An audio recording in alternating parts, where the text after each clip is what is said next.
Colin, thanks so much for joining today. Can you give us an update on where things stand with early education and care in the Commonwealth? Absolutely. So having affordable, accessible childcare and early education is really core to our economy working. And it's also about supporting kids and giving them the best start we possibly can.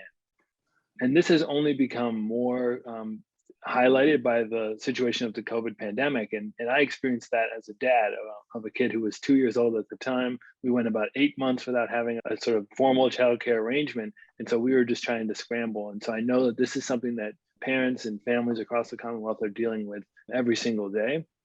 So where we want to go is every single kid has affordable, high quality care, starting really from birth through when they go into kindergarten, and that will set them up for success long term. And the parents, as workers, know that they have a place they can trust to send their kids every day as they go to support their families. And that also on the workforce and business side, businesses know that their employees are going to be there and won't have disruptions from unstable childcare.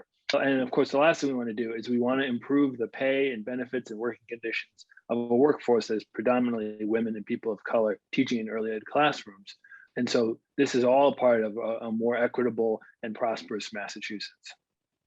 So, what is really the problem here? There are a lot of things that you just named, but if you just had to sum it up, what would you say is the key issue with early care, affordability, and workforce supports?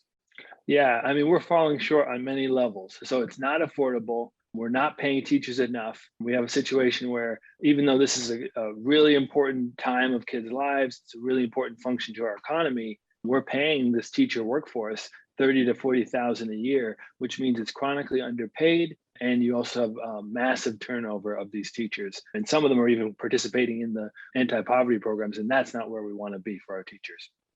Wow. So, how can we solve the affordability challenge and really get students the supports they need? As I mentioned, a lot of these challenges have been just highlighted even more during the COVID pandemic, and particularly for women in the workforce as they navigate these challenges. So, what we want to do is we want to get to high quality early care for everyone while limiting fees to either be affordable or low cost for low income families.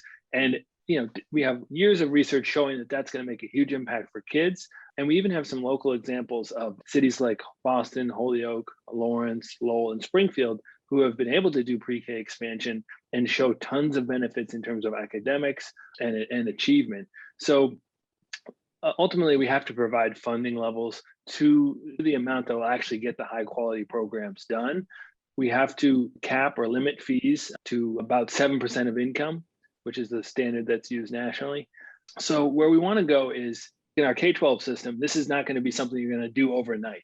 We want a long-term investment plan that we can scale up over the coming years that focuses on under-resourced families that struggle the most to afford this, and where we also know that we're going to have the most upside. If we go from unreliable, unaffordable care to high quality, rock solid care, you're going to see a ton of benefits there.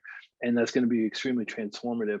And just based on kind of how income is distributed and some of the inequalities, we're going to help everyone, but we're actually going to do even more for families of color. Where do we go from here? What are next steps to solve the challenge here?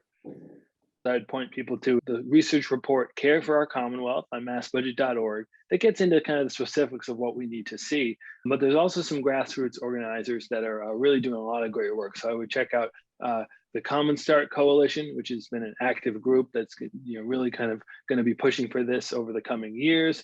I would also point folks to the Build Back Better plan at the federal level. So as that moves and is hopefully advanced, we will need to have a state companion plan to that where we achieve universal care within the coming years. So I'm excited for that and to really advance this issue in the years to come. So great. Thank you, Colin, so much for that update. Thanks, Reggie.